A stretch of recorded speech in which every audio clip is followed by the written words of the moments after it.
disease, you're fighting a weakness in the glands. And each generation is weaker. Your parents could have no blood sugar problems, and you could, and it'd still be genetics because they're just above that line. So even type 2, you want to eat fruits and vegetables. Now the neat thing about that is it'll control blood sugars, and as you work on the adrenals and get the adrenals healthy, it's easy to get you in a position to where you no longer have blood sugar metabolism problems. So these are real easy to cure. If you want to use that word in terms of disease, it's not a disease. These are cells in your body that are not performing properly, either from their genetic consciousness or from your diet, which has backed up the lymph system. Now let's look at type 1 a minute, because we're inundated with type 1s. They're on insulin pumps and all, and it's just a huge problem that we face here. And there's two reasons for type 1. Type 1 is you're not producing enough insulin to help carry glucose across the cell wall. Now notice I said glucose. It is important to understand that each cell requires carbon and oxygen. Those are the two main constituents that every cell requires to be healthy. And carbon and oxygen is exactly what your car motor uses to run. In our body, when you mix carbon and oxygen together, it creates ATP, adenosine triphosphate, essential for the health of the cell. So in diabetics, especially type 1, it is vital that you get a sugar, which is a carbon chain constituent, into that cell. Well, if you're not adequately producing enough insulin, then it makes sense to have a sugar that didn't require insulin. And there is one, and that's fruit sugar. All our diabetics type 1 goes on a fruit diet. You can show where you can go on an exclusively fruit diet, eat a salad, and your blood sugar will go up from the salad because you're not carrying that glucose into a cell. You have insulin production problems. So real serious with that. So you always want to be on fruits. At least you'll get ATP, even if you glucose load a little bit. Because when you break down your fat, you're going to glucose load a little bit. Ketones, this is fat breaking down. Same thing as acidosis. Put yourself on watermelon. Fast on watermelon. Clean these ketones out of you. This is all about detoxifying and regenerating the human body. Now, there was a couple of medical doctors in Canada that discovered that a lot of type 1 diabetes isn't a pancreatic weakness. Now, your pancreas has what's called islets of Langerhans, and they have what's called the beta cells. And the beta cells is where you produce insulin. So when these beta cells are weak, of course, or when they're not thinking properly, if you will, genetics is cellular memories, and when you understand what that means and relationship to yourself, you'll understand that cells' functionability is determined by their genetics, and their memory patterns of the family trees. And you can change these genetic thinkings of cells. It's easy to regenerate genetics in the human body. And I think we discussed that a little bit, but maybe we will when we get into physics or we get into electromagnetic energy and intelligence, because it's real, and it's an uplifting discussion on a much deeper aspect of how life works and how God works, much deeper than the world of chemistry. So understanding the pancreas this time, not the adrenal glands. However, these two medical doctors discovered that oftentimes type 1 is the nervous system in the pancreas doesn't allow the beta cells to produce insulin. This is very important because I see many clients that have type 1 who have no pancreatic problems whatsoever. And then when I look deeper, I find they have weak adrenal glands and they have a neurological problem.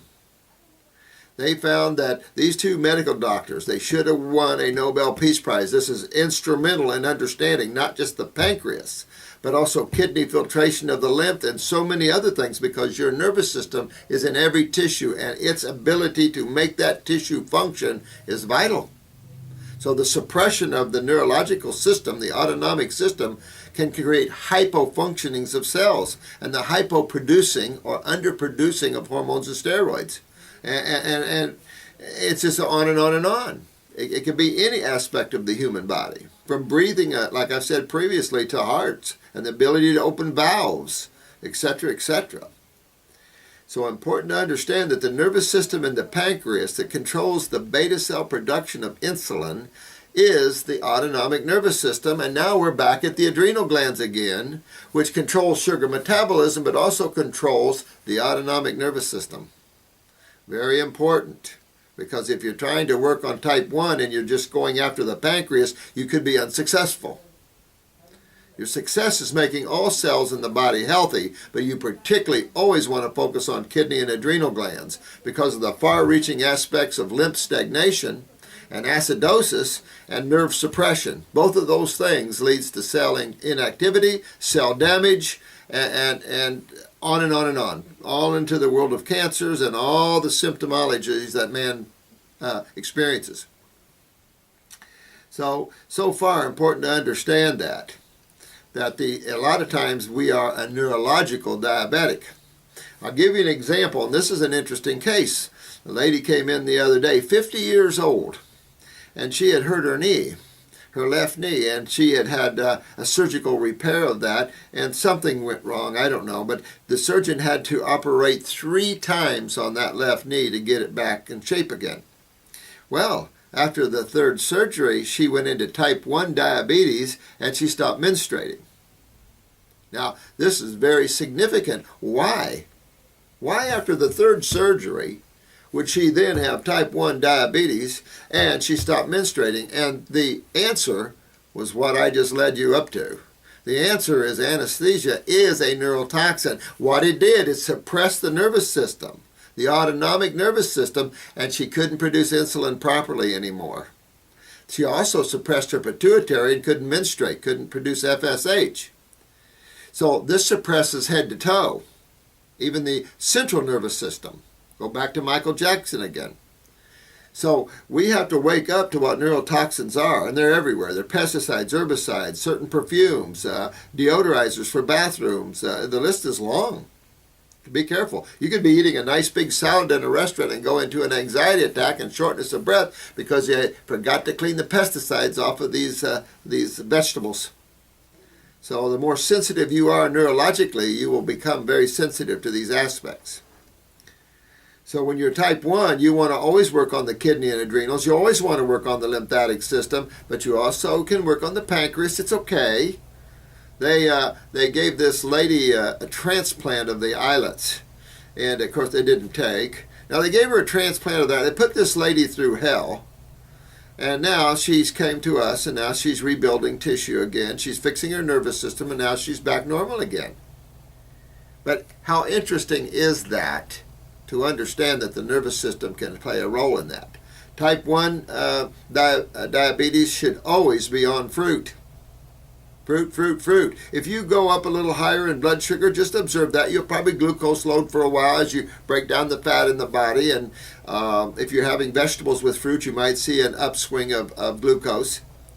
But ultimately, you will see your glucose levels drop, and your blood sugar levels drop. And when you do, you be careful what you're taking. If you're on insulin or macrophage or some type of hormone there for that, you must be very careful, because it's easy to control blood sugars. And it's not too difficult after that to make the cells healthy again and not have that problem. Yes, type 1 is a more genetic problem, no question about it. You notice most people that have type 1 are younger. However, this one case of this 50-year-old shows you just that neurological compromising of the nervous system. So be healthy. Use herbs to help with this. Herbs are great at helping to improve the function of the adrenals, the kidneys, the pancreas. But always keep your diet to fresh fruits and vegetables. If you have to have some cooked vegetables, okay. Stay away from protein. Stay definitely away from fats. When you have blood sugar problems, you never do starch. That's complex sugar. Starch is polysaccharides, meaning multiple sugars. Fruits and vegetables are monosugars, simple sugars. You have to have a sugar. Can't starve your body for a sugar, because when you damage cells, this is going to become more serious. Okay, so thank you, and stay tuned. We'll get into more problems as we go along here and more conditions that you have, And so thank you for staying tuned. Thank you.